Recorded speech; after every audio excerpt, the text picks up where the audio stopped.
Hello students, brilliant study points के इस video में आपका स्वागत है।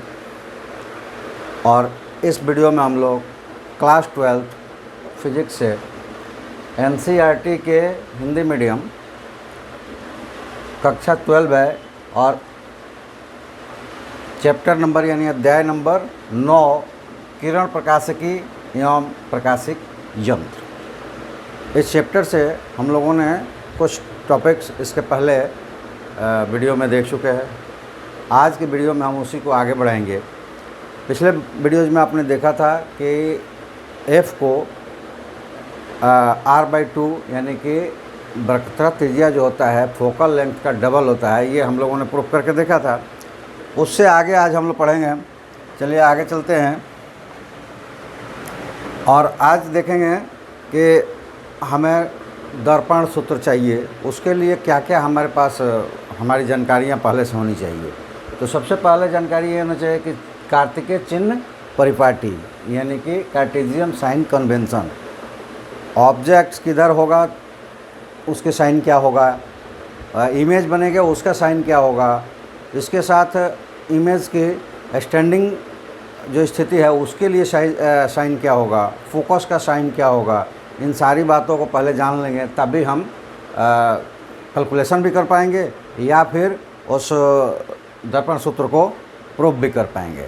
तो ये देखिए, हमेशा जो भी रिफ्लेक्टिंग साइड होगी मिरर की, जो भी रिफ्लेक्टिंग साइड होगी यानी परावर्तन सतह जो होगा उसके सामने ही ऑब्जेक्ट रखी जाएगी। ऐसा तो होगा नहीं कि मिरर के पीछे ऑब्जेक्ट रखा जाए उसका इमेज बना देगा, क्योंकि वो परावर्तक साइड नहीं है, सतह नहीं है। तो इसलिए ऑब्जेक्ट जो होगा वो हमेशा क्या होगा, परावर्तक सतह जो होगा उसके सामने होगा और उसके सामने जो भी होंगे उनका चिन्ह जो होगा वो क्या होगा, वो चिन्ह होगा निगेटिव, ऋणात्मक।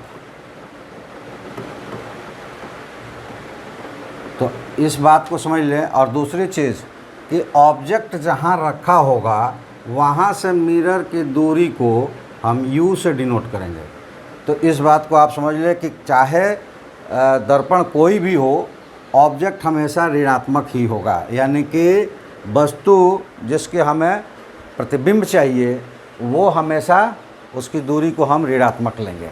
ठीक है। अभी यहाँ जो दर्पण दिख रहा है, इस दर्पण में ये अवतल दर्पण है। तो अवतल दर्पण में क्या होगी, किरणें जो होगी वो परावर्तन के बाद उसी की तरफ बैक हो जाएगी। तो उनका मीटिंग जो होगा वो होगा कैसे, तो वो मीटिंग जो उनकी होगी वो रियल होगी। जैसे मान लीजिए कि यहाँ पे आए ऑब्जेक्ट से कोई दूसरा लिए और वो आया, तो यहाँ पे अगर मैचिंग हो रही है तो उनका भी बनेगा, यानी कि प्रतिबिंब बनेगा यहाँ, और इस दूरी को भी से डिनोट करेंगे और ये भी ऋणात्मक होगा। एक स्थिति में छोड़कर अगर ऑब्जेक्ट को F और P के बीच में रखा जाएगा तो इसकी इमेज बाहर बन जाएगी, यानी इमेजनरी बनेगी।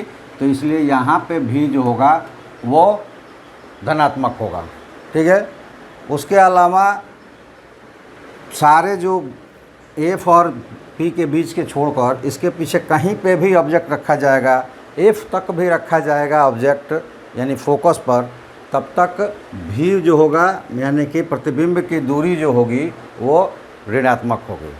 और अवतल दर्पण में चूँकि दर्पण के सामने उसका फोकस केंद्र होता है यानी फोकस होता है, तो फोकल लेंथ भी उसकी हमेशा ऋणात्मक ही रहेगी।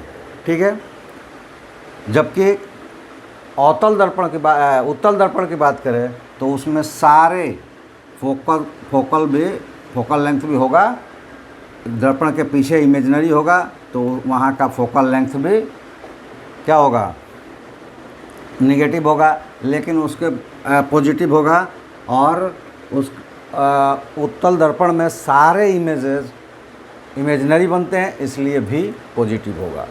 यानी कि ये जान लें कि अगर अवतल दर्पण की बात करें, अवतल दर्पण में U नेगेटिव, V नेगेटिव और ये निगेटिव और पॉजिटिव हो सकता है। एक केस में पॉजिटिव होगा ऑब्जेक्ट जब एफ और पी के बीच में होगा, और बाकी निगेटिव होगा और एफ भी निगेटिव होगा। लेकिन अगर हम उत्तल दर्पण की बात करें, उत्तल दर्पण में यू निगेटिव होगा और बाकी सारे पॉजिटिव होंगे। ये 3 टर्म्स होगा जो दर्पण में हमें यूज़ होने वाला है, ये निगेटिव होगा। और ऑब्जेक्ट की बात करें, रखे हुए वस्तु की बात करें, इमेज की उसकी, और वस्तु रखे हुए, तो वस्तु हमेशा ऊर्ध्वाधर रखा जाता है, यानी ऊपर की तरफ। तो वस्तु हमेशा इसको ओ से डिनोट करते हैं और ये क्या हो जाएगा, पॉजिटिव हो जाएगा। और रियल इमेज के स्थिति में प्रतिबिंब नीचे की ओर बनता है, मतलब रियल यानी कि आभासी नहीं बल्कि वास्तविक जो इमेज बनेगा वो दर्पण के सामने बनता है, तो ये निगेटिव हो जाएगा एच। इसको एच आई और एच ओ डिनोट करते हैं, हाइट ऑफ ऑब्जेक्ट और हाइट ऑफ इमेज, तो ये निगेटिव होगा। लेकिन जो भी यहाँ पे आभासीय बनेगा वो ऊर्ध्वाधर ऊपर की तरफ होता है, तो यहाँ एच आई भी पॉजिटिव होगा। यानी कि मुख्य अक्ष के ऊपर की तरफ ऊर्ध्वाधर जो जितने इमेज चाहे ऑब्जेक्ट्स होंगे वो पॉजिटिव होंगे, और नीचे की तरफ जो बनेगा वो निगेटिव होगा। ठीक है, तो ये चिन्ह परिपाटी है जिसे हम दर्पण सूत्र में या फिर कैलकुलेशन में इस्तेमाल करेंगे। आगे चलते हैं। अब कौन सी किरण कहाँ से आएगी तो किधर जाएगी, ये बहुत इमेज बनाने के लिए इम्पोर्टेंट टॉपिक्स है और इसको आप जान लें। फर्स्ट केस हम लेते हैं कि यदि किरण, पहले तो ये मुख्य अक्ष ले लेते हैं, ये मुख्य अक्ष है और यहाँ पे ये डिनोटेशन कर लेते हैं। मुख्य अक्ष दर्पण को जहाँ पे भी कट करती है वो कहलाता है ध्रुव। वो क्या कहलाता है, ध्रुव। इंग्लिश में इसको कहते हैं पोल।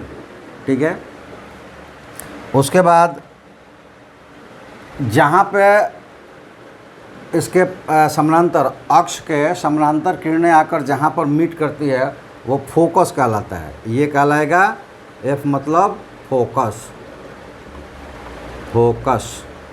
और यहाँ से यहाँ तक की दूरी को छोटे एफ से डिनोट किया जाता है और इसको पढ़ा जाता है focal length, focal length. Hindi में इसको कहते हैं फोकल दूरी।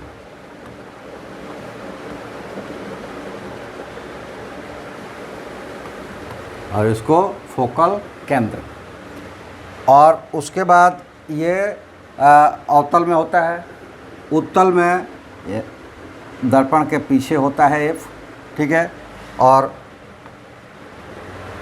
ये सी जो है इसको वक्रता केंद्र कहते हैं, यानी कि सेंटर ऑफ मिरर। तो इसको क्या कहते हैं, सेंटर कहते हैं, सेंटर या वक्रता केंद्र, वक्रता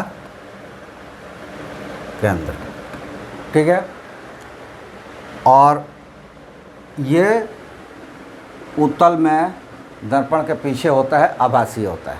ठीक है, अब यहाँ देखना है कि ये जो गई है ये मुख्य अक्ष कहलाती है, मुख्य अक्ष। और इसको प्रिंसिपल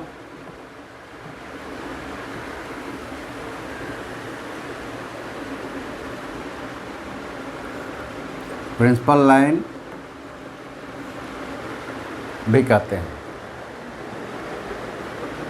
और ये लाइंस को एक्सिस से डिनोट किया जाता है, मतलब प्रिंसिपल एक्सिस। यहाँ से ये आपके डिनोटेशंस हो गए। अब इसमें है कि कौन सी किरणें कहाँ से आएगी और किधर जाएगी। तो ये पहला केस होगा कि जब कोई भी किरण मुख्य अक्ष के समानांतर आएगी तो वो फोकस से होकर परावर्तित होगी, यानी परिवर्तन के बाद वो फोकस से होकर जाएगी। दूसरा है कि जो फोकस से आएगी या सेंटर से, अभी देखो दूसरा आया कि जो सेंटर से आएगी वो उसी वक्रता केंद्र से जो आएगी उसी लाइन पर क्या हो जाएगी, रिटर्न हो जाएगी, क्योंकि वक्रता केंद्र ये कर्व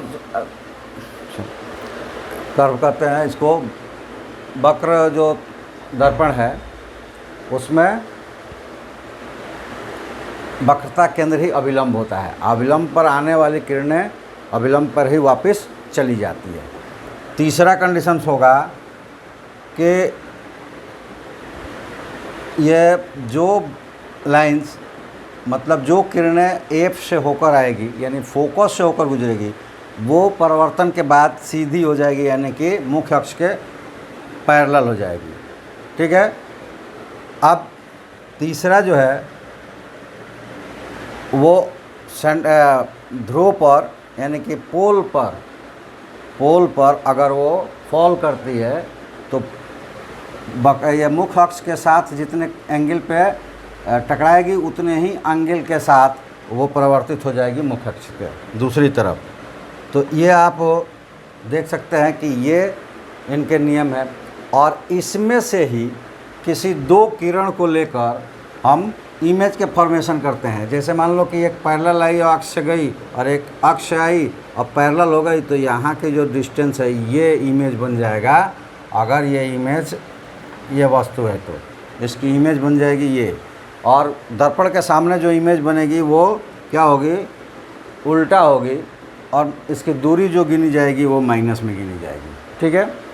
चलिए, ये आपके 4 नियम हैं जिसमें से किसी 2 को इस्तेमाल करके हम क्या करते हैं, इमेज की फॉर्मेशन लेते हैं।